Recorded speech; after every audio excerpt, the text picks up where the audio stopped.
ప్రేమ దేవుని పిల్లలారా, సంఖ్యాకాండము 24వ అధ్యాయము 17వ వచనాన్ని ఒకసారి మనం చూద్దాం. సంఖ్యాకాండము 24వ అధ్యాయము 17వ వచనం.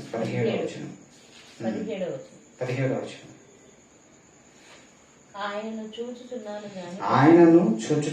గాని ప్రస్తుతమున ఉన్నట్టు కాదు. ఆయనను చూచుచున్నాను గాని సమీపమున ఉన్నట్టు కాదు.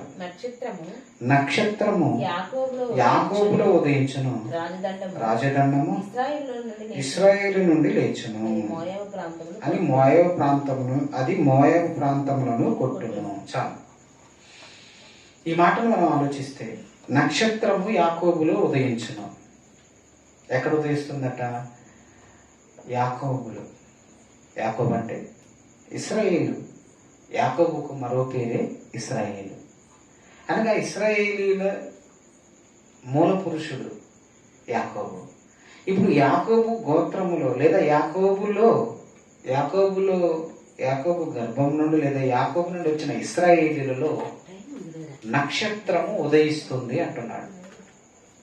ఏమంటే ఈ ప్రవచనం అనేది ఇశ్రాయేలీల కోసం ప్రవచించింది కాదండి. ఈ ప్రవచనం ఎత్తి ప్రవచించింది ఎవరంటే బేరు కుమారుడైన బిలాముకు వచ్చిన దేవోక్తి. 15వ వచనం ఉపమాన రీతికి ఇట్లా నేను బేరు కుమారుడైన బిలాము ఇచ్చిన దేవోక్తి, కన్నులు తెరిచిన వానికి వచ్చిన దేవోక్తి. ఏమండి? ఎందుకు అంటే ఈయన కన్నులు మూసుకున్నాయి బహుమానాలకి. ఏమండి? బాలాక్ అనే మోయాబు రాజు బహుమానాలు ఇచ్చి ఇశ్రాయేలీలను శపించమని అడిగినప్పుడు ఫస్ట్ తిరస్కరించిన తర్వాత బహుమానాలకు ఆశపడి మరెక్కువ బహుమానాలు పంపిస్తే వాటికి ఆశపడి ఇశ్రాయేలు ప్రజలను శపించడానికి బయలుదేరాడు ఈ బేరు కుమారుడైన బిలాము. అలా బయలుదేరిన ఈ బిలాము ప్రవచించేటప్పుడు ఏమండి దేవుడు ఆయనకి ఇచ్చిన దేవోక్తి. ఏమండి? యాకోబులో నక్షత్రం ఉదయించును, రాజదండం ఇశ్రాయేలు నుండి లేచును అన్నాడు. ఎవరితో చెప్తున్నాడు ఈ ప్రవచనం అంటే బాలాకు రాజు, ఒక అన్యజనుడైన రాజుకు ప్రవచనం చేస్తున్నాడు. అంటే యాకోబులో నక్షత్రం ఉదయిస్తానన్న విషయము అన్న ఈ దేవోక్తి అక్కడ ఇశ్రాయేలీలతో చెప్పట్లేదు. అన్యజనుడైన మోయాబీయుడైన బాలాక్ అనే రాజుకు ఏమండి ఈ ప్రవచనం చెప్తున్నాడు. మరి ఆలోచించండి, అన్యజనులకు చెప్పవలసిన అవసరం ఏముంది అంటే అన్యజనులకు కూడా తెలియాలి. యాకోబులో నక్షత్రం ఉదయించును, రాజదండం ఇశ్రాయేలు నుండి లేచును అన్నాడు. అంటే నక్షత్రము పుడుతుంది, ఆ నక్షత్రం యాకోబులో ఉదయిస్తుంది అన్న ఈ ప్రవచనాలను జ్ఞాపకం పెట్టుకున్నారు ఆనాడు తూర్పు దేశపు జ్ఞానులు. ఇదొక్కటే అంటారా? ఇదొక్కటే ఆధారం అంటారా? లేదండి. బైబిల్లో మరో సందర్భం మనం చూడగలిగితే ఇశ్రాయేలీలు బానిసలుగా, యూదులు బానిసలుగా బబులోను చెరకు వెళ్ళిన తర్వాత అక్కడ జరిగిన ఒక సంఘటనను మనం చూడగలిగితే ఏమండి? ఇశ్రాయేలీలు బానిసలకు వెళ్ళిన తర్వాత ఇదంతా క్రీస్తుకు పూర్వం జరిగిన సంఘటన. దానియేలు గ్రంథం ఒకసారి మనం చూడగలిగితే దానియేలు గ్రంథంలో ఇశ్రాయేలీలు యూదులు బానిసలుగా 70 సంవత్సరాలు బబులోను చెరకు వెళ్ళారండి. దేవుడు వారిని చెరకు అప్పగించాడు. చెరకు అప్పగించిన తర్వాత అక్కడ ఈ యూదులు పడుతున్న యూదులు ఎన్నో బాధలు పడ్డారు. ఏమండి? అలా బాధలు పడ్డప్పుడు అక్కడ యూదులలో గొప్పవాడిగా, పేరెన్నిక కలిగిన వాడిగా దానియేలు మనకు కనిపిస్తాడు. షడ్రకు మేషకు అబేద్నెగోతో పాటు దానియేలు భక్తుడు మనకు కనిపిస్తాడు. ఈయన చాలా గొప్పవాడండి. ఎంత గొప్పవాడంటే ఆ రోజు బబులోను సామ్రాజ్యంలో 6వ అధ్యాయం 1వ వచనంలో చూస్తే దానియేలు గొప్పతనాన్ని మనం చూస్తే 6వ అధ్యాయం 1వ వచనం 6వ అధ్యాయం 1వ వచనాన్ని ఒకసారి మనం చదివితే చదవండి. తన రాజ్యం అంతటి పైన అధిపతులుగా ఉండుటకై 120 మంది అధిపతులను నియమించుటకు దర్యావేషునికి ఇష్టమాయను. వారిపైన ముగ్గురిని ప్రధానులుగా నియమించాను. ఏమండి, తన రాజ్యం అంతటి మీద అధిపతులుగా ఉండటం ఎంతమంది నియమించాడు? 120 మందిని. ఆ 120 మంది పైన ముగ్గురిని, ఆ ముగ్గురులో ముఖ్యుడు దానియేలు. ఎక్కడిది? మాదీయులు పారసీకుల కాలం అండి, బబులోను కాదు, మాదీయులు పారసీకుల కాలం. ఇప్పుడు ఈ మాదీయులు పారసీక రాజైన ఏమండి ఈ దర్యావేసు దానియేలును తన రాజ్యములో 120 మంది అధిపతుల పైన ముగ్గురిని నియమిస్తే ఆ ముగ్గురులో మొదటివాడు దానియేలు మనకు కనిపిస్తున్నాడు. ఈ దానియేలు ఎంత భక్తిపరుడో రాజుకు తెలుసండి. కనుక దానియేలును ఆయనకున్న బుద్ధి జ్ఞానములకు ఆయనను ప్రధానుడుగా ఆ రాజు నియమించినందుకు మిగతా అధిపతులు, ఎందుకంటే వీళ్ళు చెర నుండి వచ్చిన ప్రజలు, దానియేలు చెరలోకి వెళ్ళిన వారు, కానీ అక్కడ మాదీయ పారసీకుల్లో ఉన్న అధిపతులు దానియేలు మీద కుట్ర చేసి ఏమండి దానియేలును నేరస్తుడిగా ఎలాగైనా నిలబెట్టాలని ఎంతో ప్లాన్ చేసి ఒక రాజు దగ్గర ఒక తాకీదు తీయించుకుంటారండి. ఏమండి రాజును తప్ప ఒక నెల రోజులు రాజును తప్ప ఏమంటే 17వ వచనం 7వ వచనం చదువు 6వ వచనం 7వ వచనం. రాజ్యపు ప్రధానులు, సేనాధిపతులు, అధిపతులు, మంత్రులు, సంస్థానాధిపతులు అందరూ కూడి వచ్చి ఎంతమంది కొట్టరండి, ఎంతమంది చూడండి. రాజ్యపు ప్రధానులు, సేనాధిపతులు, అధిపతులు, మంత్రులు, సంస్థానాధిపతులు అందరూ కూడి వచ్చి ఎవరి మీద నేరారోపణ చేయడానికి? రాజు ఒక ఖండితమైన చట్టము స్థిరపరిచి దానిని శాసనముగా చాటింప చేయనట్లు యోచన చేసి, అంటే రాజుతో ఒక చట్టం చేయిస్తే రాజు ఆ చట్టానికి ఖచ్చితంగా లోబడాలి. కనుక వాళ్ళకు అనుకూలమైన ఒక చట్టాన్ని, ఆ చట్టం ఎలా ఉందంటే దానియేలును నేరస్తుడిగా నిలబెట్టించే చట్టం. ఎట్లనగా 30 దినముల వరకు రాజా నీ యొద్ద తప్ప మరి ఏ దేవుని యొద్ద అయినను మానవుని యొద్ద అయినను ఎవడును ఏ మనవి చేయకూడదు. ఎవడైనా చేసిన ఎడల వాడు సింహ గుహలు పడద్రోయబడును. రాజా ఈ ప్రకారము రాజు శాసనం ఒకటి పుట్టించి మాదీయుల యొక్క పారసీకుల యొక్క పద్ధతిని అనుసరించి స్థిరమగు శాసనముగా ఉన్నట్లు దాని మీద సంతకము చేయమని మనవి చేసిరి. కాగా రాజు చక్కగా ఏదో బాగుంది కదా సంతకం చేసేసాడు. ఈ సంతకము ఎవరి చట్టమైంది, శాసనం అయిపోయింది, సంతకం చేసేసాడు. కానీ దానియేలు ప్రతి దినము రోజు ముమ్మారు దేవుడికి ప్రార్థించేవాడు. ఆయన యూదులు కదండి, యూదులు యెహోవాకు తప్ప ఎవరికి ప్రార్థించరు. ఇప్పుడు ఇలాంటి శాసనం వచ్చిన తర్వాత రాజుకు ఒక నెల రోజులు ఏ ప్రార్థనైనా రాజుకు విన్నవించుకోవాలి. కానీ దానియేలు భయపడలేదండి. చదవండి 10వ వచనం.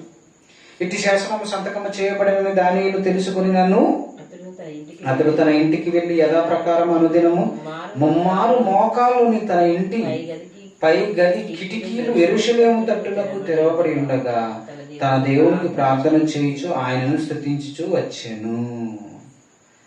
ఎప్పుడు దొరుకుతారని ఎదురు చూస్తున్న ఈ పెద్దలు ఏమండి ప్రధానులు, సంస్థానాధిపతులు, సైన్యాధిపతులు, అధికారులు ఎంతమంది కుట్ర పన్నారండి దానియేలు మీద. ఇక ఇదే ఛాన్స్ అని దొరికిందని చక్కగా రాజు దగ్గరికి ఈ విషయాన్ని తీసుకుని వెళ్ళారు. ఏమండి రాజు దగ్గరికి తీసుకుని వెళ్ళారు. మరి రాజుకు ఆ విషయం తెలిసిన తర్వాత రాజు కూడా బాధపడ్డాడండి. ఏమండి రాజు దగ్గరికి వెళ్ళి కంప్లైంట్ చేస్తున్నారు. ఏమండి 13వ వచనం చూద్దాం. ఏమండి అందుకు వారు చెరపట్టబడిన యూదులలోనున్న ఆ దానియేలు నిన్నే గాని నీవు పుట్టించిన శాసనమునే గాని లక్ష్య పెట్టక అనుదినం ముమ్మారు ప్రార్థన చేయించు వచ్చుచున్నాడని అనేది.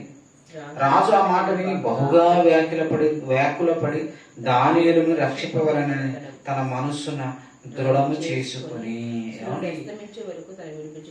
ఉదయం నుండి సాయంత్రం వరకు దానియేలుకు ఆ శిక్ష పడకుండా రాజు ఎన్నో ప్రయత్నాలు చేసిన రాజు చేసిన చట్టాన్ని రాజే కొట్టివేసి అధికారం లేని విధంగా ఏమండి ఆ సంస్థానాధిపతులు, ప్రధాన అధికారులు అందరూ ఏమండి రాజు కూడా ఆ శాసనాన్ని కొట్టివేయలేని స్థితిలో అలాంటి శాసనం చేయించారు. దాని వలన దానియేలును సింహపు బోనులో వేయవలసి వచ్చింది. 16వ వచనం.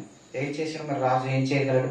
ఏమని చట్టాన్ని ఏమనలేడు కదా. అంతటా రాజు ఆగ్నేయగా బంట్రోతులు దానియేలును పట్టుకుని పోయి సింహపు గుహలో పడద్రోసిరి. పడద్రోయగా రాజు, నీవు అనుదినం తప్పక సేవించుచున్న నీ దేవుడు నిన్ను రక్షించునని దానియేలుతో చెప్పాను. ఏమండి ఇక్కడ మీరు ఆలోచించండి.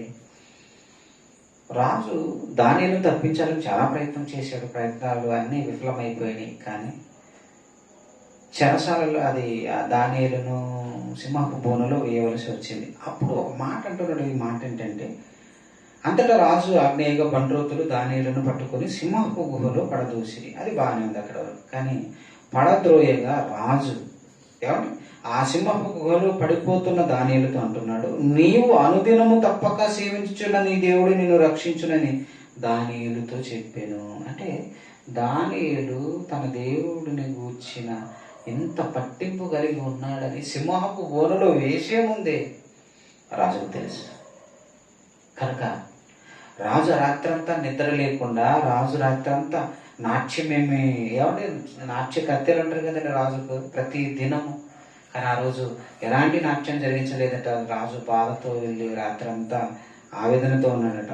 ఉదయం లేవగానే ఏమండి నిద్ర పట్టకపోయిన 18వ వచనం. అంతటా రాజు తన నగరనకు వెళ్ళి ఆ రాత్రి అంతా ఉపవాసం ఉండి రాజు ఎవరు ఉపవాసం ఉంటున్నారు? రాజు ఉపవాసం ఉండి నాట్య వాయిద్యములను జరగనీయలేదు. అతనికి నిద్ర పట్టకపోయేను. తెల్లవారుజామున రాజు వేగిరమే లేచి సింహముల గుహ దగ్గరకు త్వరపడిపోయేను.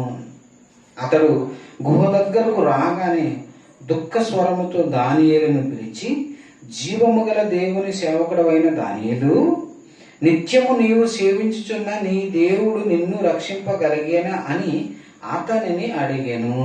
ఇక్కడ మనం ఆలోచిద్దాం. తర్వాత ఏం జరిగింది? అతన్ని అడిగాను. అందుకు దానియేలు, రాజు చిరకాలం జీవించును గాక, నేను నా దేవుని దృష్టికి నిర్దోషిని గనుక కనికరింపబడితిని. దేవుడు తన దూతను పంపించి సింహములు నాకు ఏ హాని చేయకుండా వాటి నోళ్ళు మూయించను. రాజా, నేను నీ దృష్టికి నేను నేరం చేసిన వాడిని కాను కదా అనేను. ఇదంతా మనకు తెలిసిందే. కానీ ఇక్కడ మనం ఒక విషయాన్ని ఆలోచిస్తే, రాత్రి సింహపు బోనులో పడవేసిన రాజు ఆజ్ఞ ప్రకారం సింహపు బోనులో పడవేసిన తర్వాత దానియేలు బ్రతికి బట్ట కడతాడని ఈ రాజు ఎలా నమ్మగలిగాడు? అది ప్రశ్న. సింహపు బోనులో పడవేసిన వెంటనే సింహాలు తినకుండా దానియేలును కాపాడతాయని ఈ రాజు ఎలా ఇంత నమ్మిక కలిగి ఉన్నాడు? ఆలోచించండి. మరి రాత్రంతా నిద్రపోకుండా ఉపవాసం ఉండి ఉదయాన్నే వెందలకడ చేస్తుంది. ఇదంతా చేస్తుంది ఎవరు? ఒక రాజు అండి. ఒక దేశానికి రాజు. దేశం కాదండి, చక్రవర్తి. ఆయన ప్రపంచాన్ని పరిపాలించిన మాదీయ పారసీకుల యొక్క చక్రవర్తి దర్యావేష్. ఈయన ఉదయమే లేవడం ఏంటి? దానియేలును సింహబోనులో పడవేసిన ఆ గుహలో దగ్గరకు వెళ్ళి దానియేలును పిలవడం ఏంటి? ఒక విధంగా చెప్పమంటారా? దానియేలు ఎలాగో దేవుని పట్ల విశ్వాసం కలిగి ఉన్నాడు, రాజుకు కూడా దేవుని పట్ల విశ్వాసం కనబడుతుంది. ఎందుకంటే వాళ్ళ దేవుడు రక్షించి ఉండవచ్చు అని రాజుకు విశ్వాసం కనపడుతుందండి. నిజానికి అక్కడ ఏం జరగాల? గుహలో వేసిన తర్వాత దానియేలును సింహాలు తినేసి ఉంటాయి. మరి ఏం జరిగిందో కనుక్కోవాలి. ఒక భటులను పంపించి విషయం తెలుసుకోవాలి.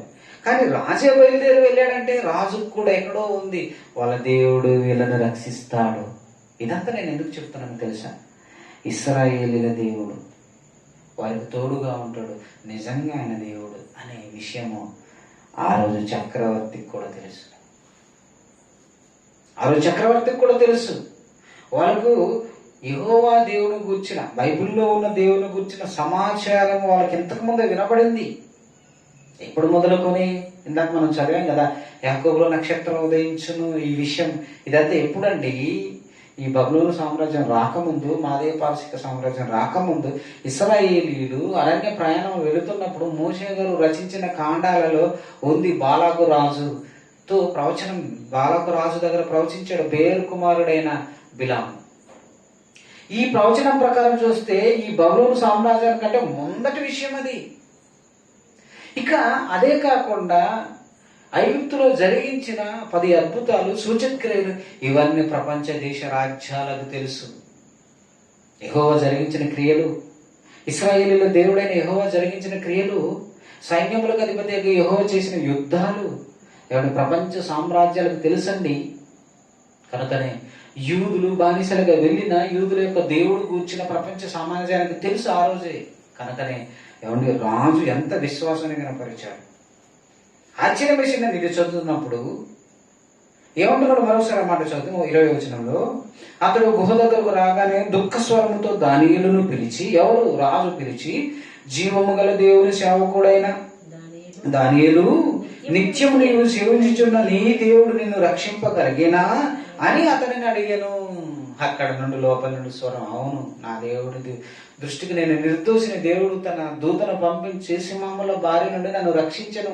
రాజా, నేను నీ దృష్టికి కూడా నేరం చేయలేదు కదా అని అడిగాడండి దానియేలు. వెంటనే ఆనంద భరితుడై రాజు వెంటనే ఏం చేశాడు తెలుసా? ఇందును గూర్చి సంతోషభరితుడై దానియేలును గుహలో నుండి పైకి తీయుడు అని ఆజ్ఞేయగా బంట్రోతులు దానియేలును బయటికి తీసిరి.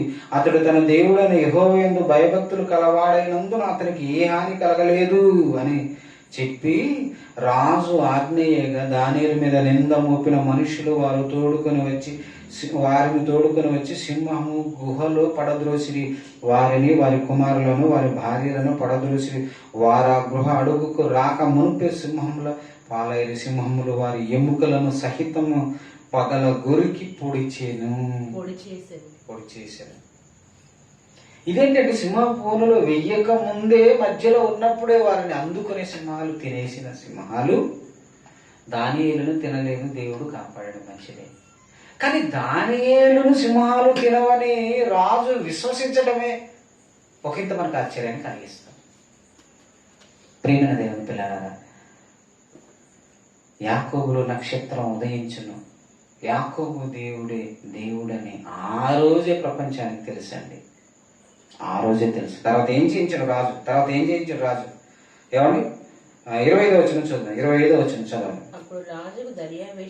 అప్పుడు రాజుకు దర్యావేషు లోకమంతట నివసించు సకల జనులకును రాష్ట్రములకును ఆయా భాషలు మాట్లాడు వారికి ఇలాగు రాయించెను, మీకు క్షేమాభివృద్ధి కలుగును గాక. ఎవరు లేఖ రాస్తున్నారు? రాజు. ఎవరికి రాస్తున్నారో తెలుసా?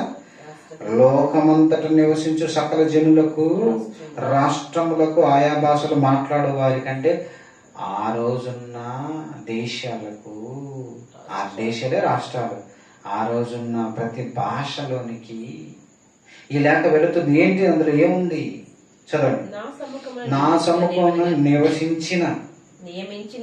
నా సముఖమున నియమించినది ఏమనగా, చక్రవర్తి రాస్తున్న లేఖ, నా రాజ్యములను సకల ప్రభుత్వములు ఎందుండు నివాసుడు దానియేలు యొక్క దేవునికి భయపడుచు ఆయన సముఖమున వణుకుచుండవలెను. ఆయనే జీవము గల దేవుడు, ఆయన యుగ యుగములుండు వాడు. ఆయన తన రాజ్యము నాశనము కానేరదు, ఆయన ఆధిపత్యము తుదమట్టుకుండును.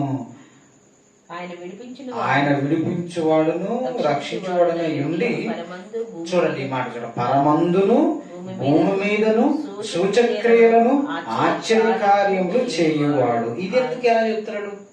ఏమండి, ఈ రాజు లిఖిస్తున్న ఒక మాట అండి. ఏంటా మాట? దానియేలును సింహపు నుండి రక్షించాడంటే ఆయన కన్నులారా చూశాడు కాబట్టి మాట్లాడాడు, రాయించాడు. కానీ మరో పదం అక్కడ రాయించాడు. ఏంటి? పరమందును భూమి మీదను సూచక్రియలను ఆశ్చర్య కార్యములు చేయువాడు. ఈ పదం ఎందుకు వాడాడు ఒక చక్రవర్తి? ఈ పదాన్ని ఎందుకు వాడాడు ఆ రాజు? ఎందుకు వాడాడంటే, ఇంతకు ముందే ఐగుప్తులో జరిగిన సంఘటనలు వీళ్ళకి తెలుసండి. ఐగుప్తులో దేవుడు జరిగించిన 10 అద్భుతాలు, సముద్రాన్ని, ఎర్ర సముద్రాన్ని పారడి చేయడం, ఆకాశంలో సూచక్రియలు, మహత్కార్యాలు జరిగించిన సంగతి అంతా తెలుసండి. ఆ రోజు ఎరుకో పట్టణంలో రాహాబ్ అనే వేశ్య ఈ సంగతులు విన్న తర్వాత ఆవిడ మారిపోయిందండి, ప్రపంచ దేశాలకు వెళ్ళిపోయిందండి. అందుకని ఆ రోజు బాలాక్ అనే రాజు ఇశ్రాయేలును చూసి భయపడిపోయి ఇశ్రాయేలును శపించడానికి ప్రవక్త అయిన బేరు కుమారుడైన బిలామును తీసుకొచ్చి ఇశ్రాయేలు ప్రజలను శపించు, లేదంటే మా మీద కూడా వస్తాడు, వాళ్ళు వస్తారు మమ్మల్ని ఆక్రమించుకుంటారనే భయం ఆ రోజు ప్రతి రాజ్యానికి ఉంది. ప్రతి రాజ్యానికి ఉందండి. ప్రియమైన దేవుని పిల్లలారు, ఇదంతా ఎక్కడ తెలుసా? మధ్యధరా సముద్ర ప్రాంత రాజ్యాలు. అక్కడే కదండి ఇరాన్, ఇరాక్ ఉంది. అక్కడే కదండి బేబిలోనియన్స్. ప్రియమైన దేవుని పిల్లలారా, అంటే ప్రపంచానికి కేంద్రంగా పరిపాలించిన ఇరాక్ ప్రాంతమే అండి, మెసొపొతేమియా. ఏమండి, ఇవన్నీ బేబిలోనియన్ సామ్రాజ్య స్థానాలండి. అక్కడే మాదిగ పారసిక రాజ్యం ఉందండి, ప్రపంచాన్ని పరిపాలించిన రాజ్యాలండి ఇవి. కనుక ఈ రాజ్యాలలో రాజులకు ఆల్రెడీగా బైబిల్లో ఉన్న దేవుడు గూర్చి తెలుసు. పరమందును భూమి మీదను సూచక్రియలు ఆశ్చర్య కార్యములు చేయవాడు, ఆయన సింహముల నోటి నుండి దానియేలును రక్షించను అని రాయించను. ఏమండి, ఈ రాయించిన దాన్ని ప్రతి రాష్ట్రానికి, ఆయా భాషలు మాట్లాడే ప్రతి దేశానికి తాకీదులు పంపించాడు. ఈ తాకీదులేనండి యేసుక్రీస్తుని గూర్చి నక్షత్రం యాకోబులో ఉదయించును, యాకోబులో ఒక రాజు పుడతాడని ఈ విషయాలన్నీ ఏమండి రాజు ద్వారా మరింత బలాన్ని చేకూర్చే విధంగా వెళ్ళిపోయినాయి తూర్పు దేశాలకు అన్నిటికీ అన్ని దేశాలకు వెళ్ళిపోయిందండి. యేసుక్రీస్తు పుట్టబోతున్నాడు, యాకోబులో ఒక రాజు పుడతాడు, నక్షత్రము ఉదయిస్తుంది, ఆ నక్షత్రం యెరూషలేములో ఉదయిస్తుంది. కనుక ఆ నక్షత్రాన్ని చూసుకుంటూ బయలుదేరి వచ్చారు జ్ఞానులు. అంతే తప్ప ఏదో తూర్పు దేశపు జ్ఞానులు ఒక నక్షత్రం కదిలింది, ఈ నక్షత్రం ఏంటి భలేగా ఉంది చూద్దాం అనుకుంటూ రాలేదు వాళ్ళు. ఈ నక్షత్రం కదలికలలో ఇది ఒక సూచన చూపిస్తుంది. ఈ నక్షత్రం ఈ మధ్యకాలంలోనే ఏమంటే చైనా సైంటిస్టులు రాసిన థియరీని పరిశీలన చేస్తే ఏమంటే యేసుక్రీస్తు కాలం మొదటి శతాబ్దంలో నక్షత్రాలు కదిలింది అని వాళ్ళు రాసిన ఎవిడెన్స్ ఇప్పుడు బయటికి తీసి నేటి శాస్త్రవేత్తలు అది నిజమే అని నమ్ముతున్నారండి. అది నిజమే అని వాళ్ళు నిర్ధారించారండి. అంటే నక్షత్రం నడుస్తుంది, నక్షత్రం కదులుతుంది, అదేనండి అప్పుడప్పుడు తోక చుక్కలు వచ్చి కదులుతుంటాయి చూడండి, అలా కదులుతాయి అని నిజ నిర్ధారణ చేశారు.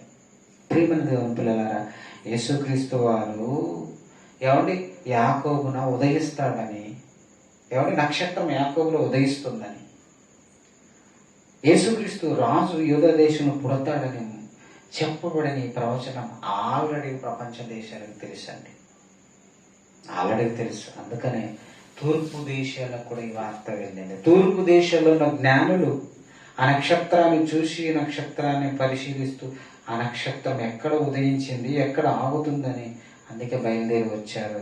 యూదుల రాజుగా పుట్టినవాడు ఎక్కడని యూదా దేశానికి వచ్చి ఏ రోజు రాజును అడిగారు.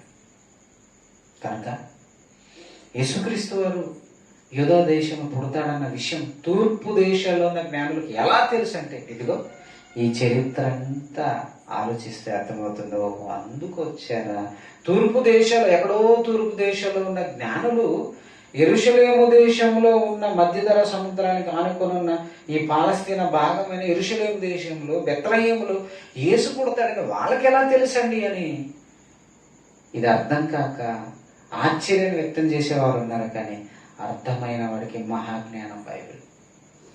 కనుక వాళ్ళకి అర్థం కాదండి, బైబిల్ తెలిసిన వాడికి అర్థమవుతుంది. బైబిల్లో ఎన్ని సంగతులతో ఇది కనెక్ట్ అయ్యింది. యూదా దేశంలోనే పుడతాడని, నక్షత్రం యాకోబులోనే ఉదయిస్తుందని.